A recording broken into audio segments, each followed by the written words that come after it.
आवाज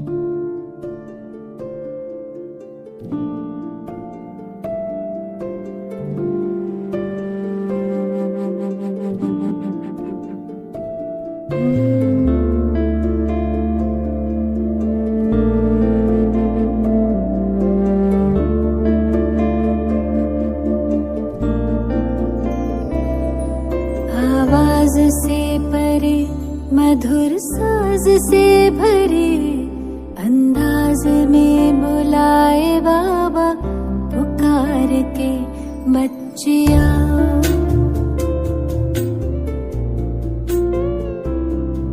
आवाज से परे मधुर साज से भरे अंदाज में बुलाए बाबा पुकार के बच्चिया।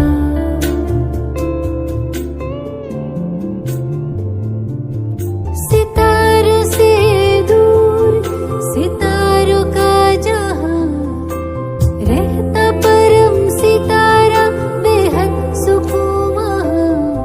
सितारों से दूर सितारों का जहां रहता परम सितारा बेहद सुकून बच्चिया।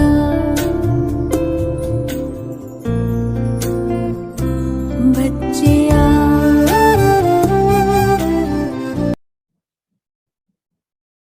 ओम शांति। आज बाबा का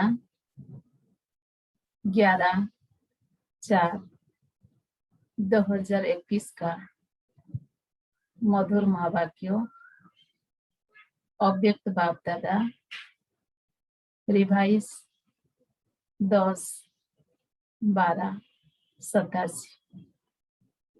टॉपिक है तन मन धन और संबंध का श्रेष्ठ सौदा।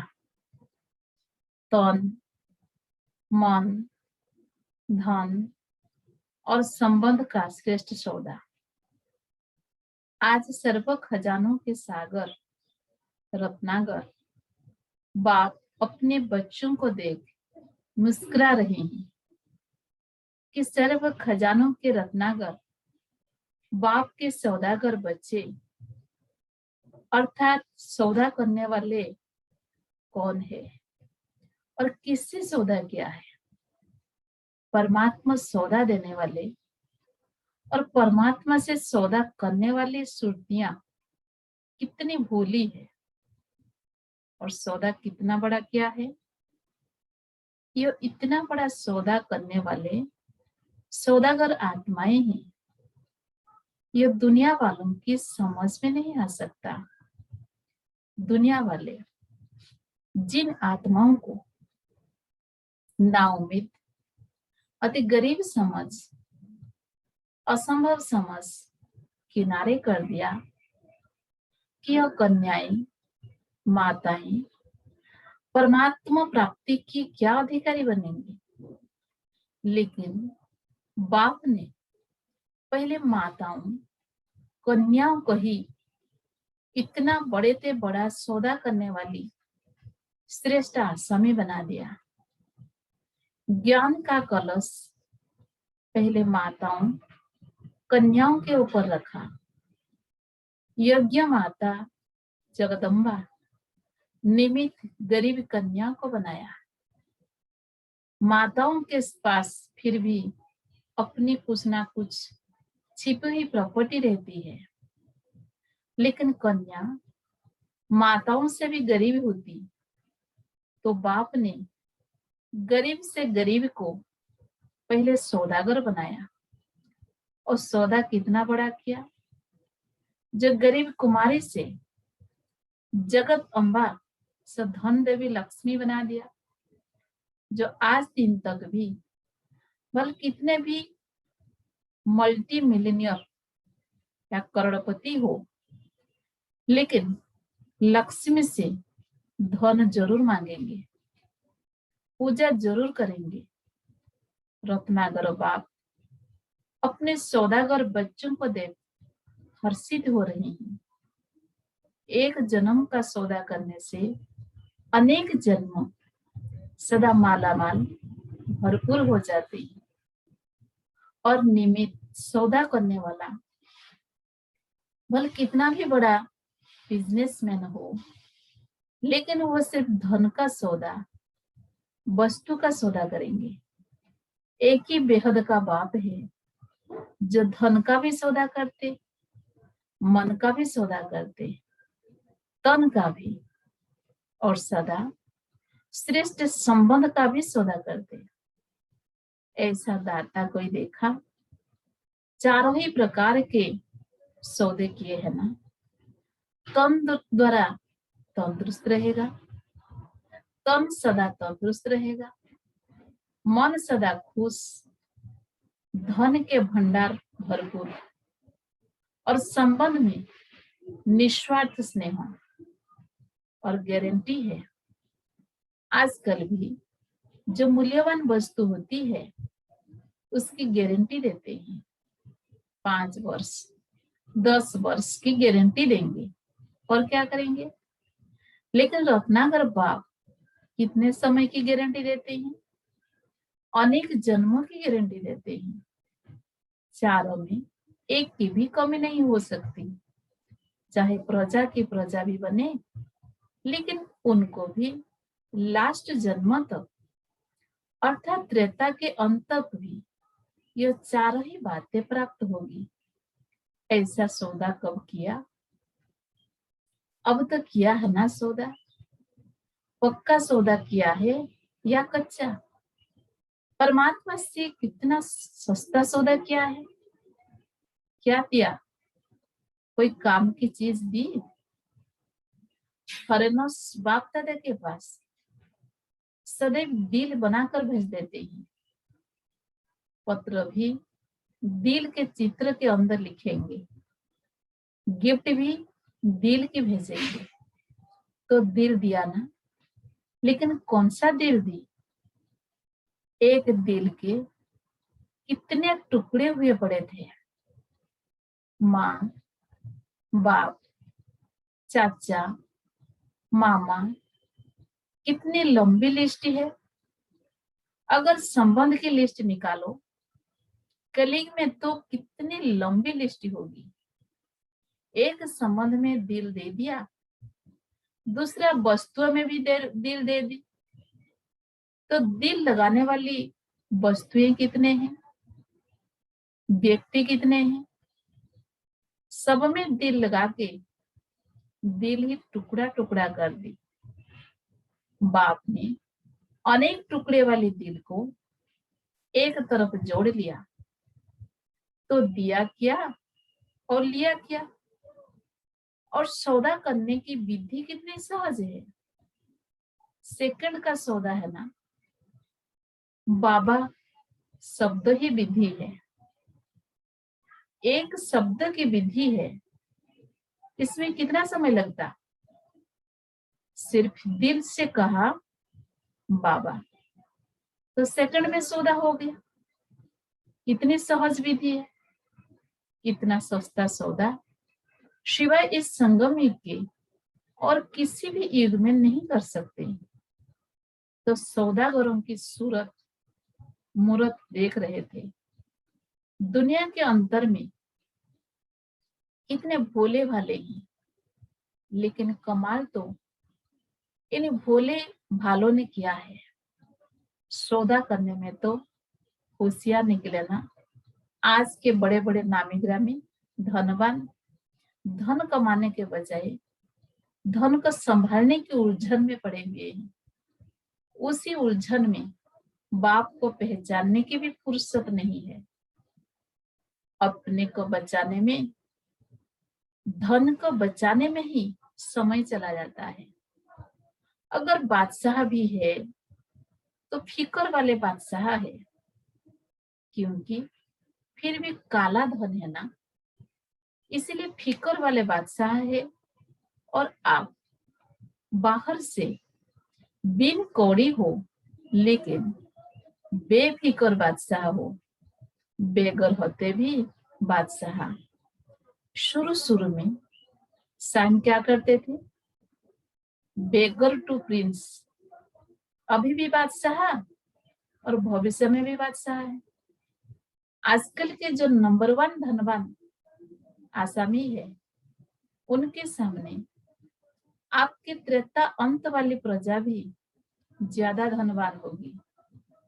आजकल की संख्या के हिसाब से सोचो, धन तो वही होगा और ही दबा हुआ धन भी निकलेगा।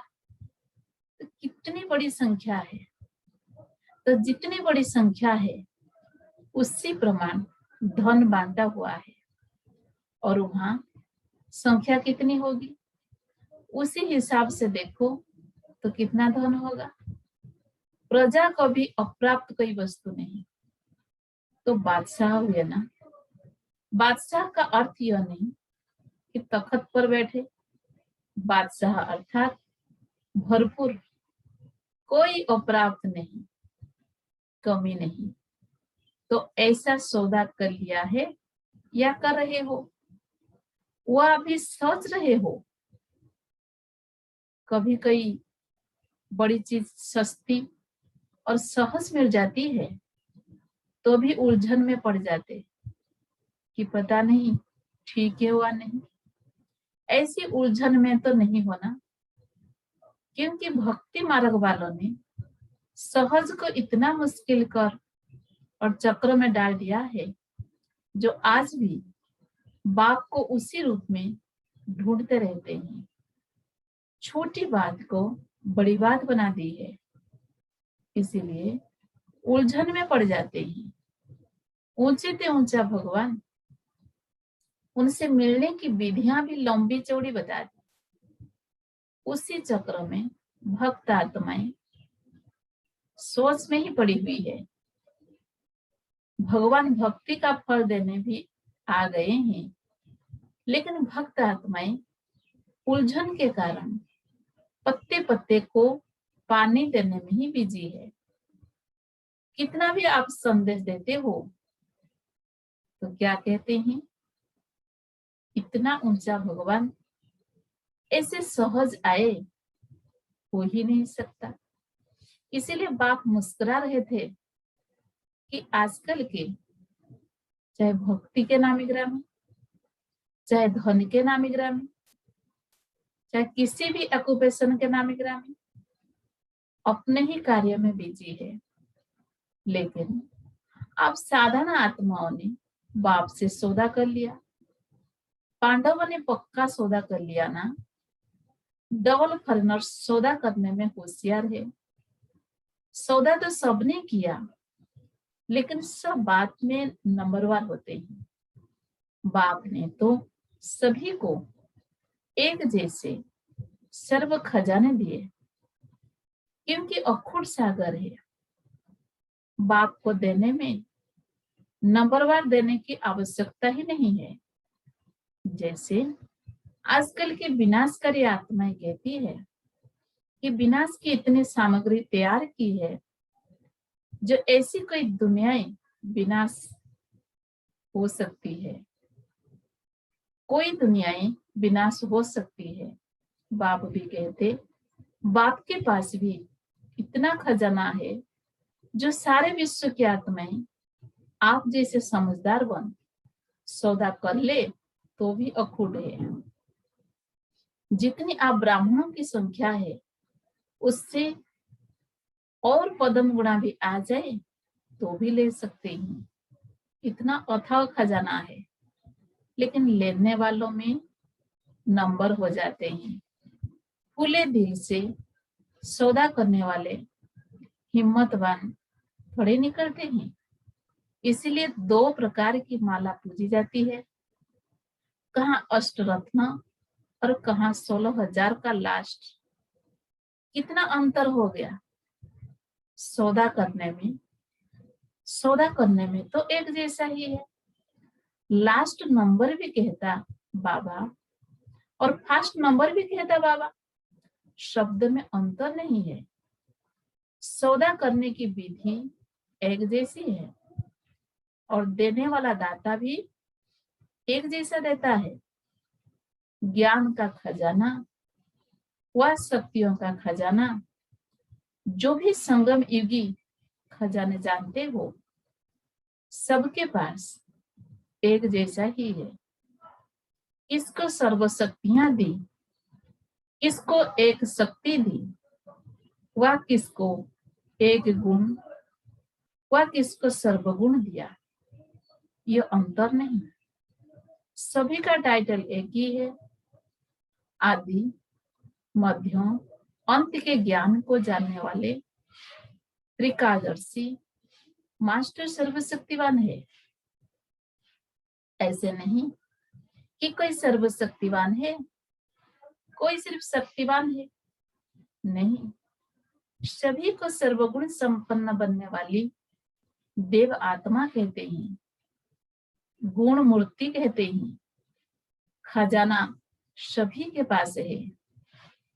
एक मास से स्टडी करने वाला भी ज्ञान का खजाना ऐसे ही वर्णन करता जैसे 50 वर्ष वाले वर्णन करते हैं। अगर एक एक गुण पर, शक्तियों पर भाषण करने के लिए कहे तो बहुत अच्छा भाषण कर सकते हैं। बुद्धि में है तब तो कर सकते हैं ना। तो खजाना सबके पास है, बाकी अंतर क्या हो गया? नंबर 1 सौदागर खजानों को सर्व के प्रति मनन करने से कार्यों में लगाते हैं। उसी अनुभव की अथॉरिटी से अनुभवी बन दूसरों को बांटते, कार्यों में लगाना अर्थात खजाने को बढ़ाना। एक है सिर्फ वर्णन करने वाले, दूसरे हैं मनन करने वाले। तो मनन करने वाले जिसको भी देते हैं वह स्वयं अनुभवी होने के कारण दूसरे को भी अनुभवी बना सकते हैं। वर्णन करने वाले दूसरे को भी वर्णन करने वाला बना देते हैं। महिमा करते रहेंगे लेकिन अनुभवी नहीं बनेंगे। स्वयं महान नहीं बनेंगे लेकिन महिमा करने वाले बनेंगे। तो नंबर 1 अर्थात मनन शक्ति से खजाने के अनुभवी बनाने वाले अर्थात दूसरे को भी धनवान बनाने वाले। इसीलिए उन्हों का खजाना सदा बढ़ता जाता है और समय प्रमाण स्वयं प्रति और दूसरों के प्रति कार्य में लगाने से सफलता स्वरूप सदा रहते हैं।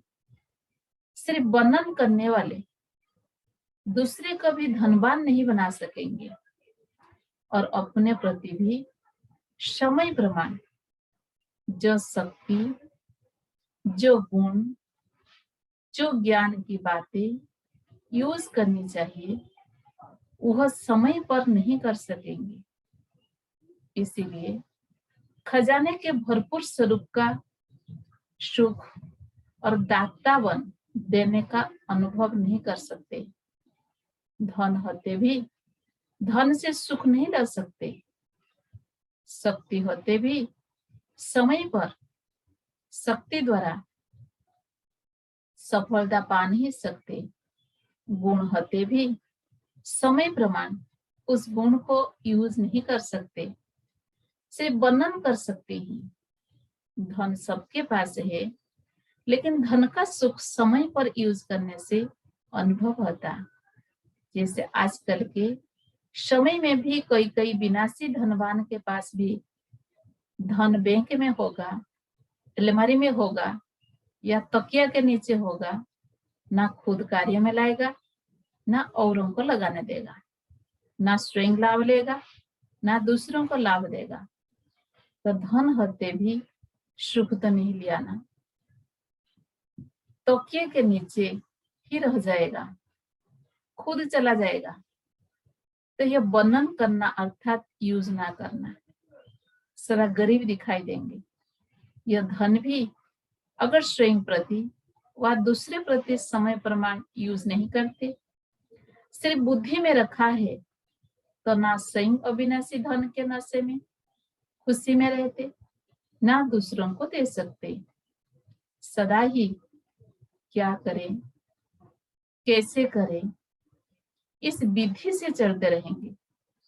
इसीलिए 2 मालाएं हो जाती है, वह मनन करने वाली, वह वर्णन करने वाली। तो कौन से सौदागर हो, नंबर 1 वाले या दूसरे नंबर वाले? इस खजाने का कंडीशन या शर्त यह है, जितना औरों को देंगे, जितना कार्य में लगाएंगे, उतना बढ़ेगा। वृद्धि होने की विधि यह है। इसमें विधि को न अपनाने कारण स्वयं में भी वृद्धि नहीं और दूसरों की सेवा करने में भी वृद्धि नहीं, संख्या की वृद्धि नहीं कर रहे हैं, संपन्न बनाने की वृद्धि। कोई स्टूडेंट्स संख्या में तो गिनती में आते ही, लेकिन अब तक भी कहते रहते समझ में नहीं आता योग क्या है, बाप को याद कैसे करें, अभी शक्ति नहीं है। तो स्टूडेंट्स के लाइन में तो है, रजिस्टर में नाम है, लेकिन धनवान तो नहीं बनाना, मांगता ही रहेगा। कभी कोई टीचर के पास जाएगा, मदद दे दो, कभी बाप से रुहरियान करेगा, मदद दे दो, तो भरपूर तो नहीं हुआ ना। जो स्वयं अपने प्रति मनन शक्ति से धन को बढ़ाता है, वो दूसरे को भी धन से आगे बढ़ा सकता है। मनन शक्ति अर्थात धन को बढ़ाना। तो धनवान की खुशी, धनवान का सुख अनुभव करना, समझा? मनन शक्ति का महत्व बहुत है। पहले भी थोड़ा इशारा सुनाया है, और भी मनन शक्ति के महत्व का आगे सुनाएंगे। चेक करने का काम देते रहते हैं, रिजल्ट आउट हो और फिर आप कहो कि हमें तो पता नहीं। यह बात तो बाप दादा ने कही नहीं थी, इसीलिए रोज सुनाते रहते हैं। चेक करना अर्थात चेंज करना। अच्छा, सर्वश्रेष्ठ सौदागर आत्माओं को, सदा सर्व खजानों को समय प्रमाण कार्य में लगाने वाले महान विशाल बुद्धिमान बच्चों को, सदा स्वयं को और सर्व को संपन्न अनुभव कर अनुभवी बनाने वाले, अनुभव की अथॉरिटी वाले बच्चों को अलमाइटी अथॉरिटी बाप दादा का याद प्यार और नमस्ते। हम रूहानी बच्चों की रूहानी बाप दादा को भी याद प्यार, गुड मॉर्निंग, नमस्ते नमस्ते नमस्ते। ईस्टर्न जन के भाई बहनों से अव्यक्त बाप दादा की मुलाकात। ईस्ट से सूर्य उदय होता है ना, तो ईस्टर्न जन अर्थात सदा ज्ञान सूर्य उदय है ही। ईस्टर्न वाले अर्थात सदा ज्ञान सूर्य के प्रकाश द्वारा हर आत्मा को रोशनी में लाने वाले, अंधकार समाप्त करने वाले। सूर्य का काम है अंधकार को खत्म करना। तो आप सब मास्टर ज्ञान सूर्य अर्थात चारों ओर का अज्ञान समाप्त करने वाले होना, सभी इसी सेवा में बिजी रहते हो या अपनी व प्रवृत्ति की परिस्थितियों के झंझट में फंसे रहते हो।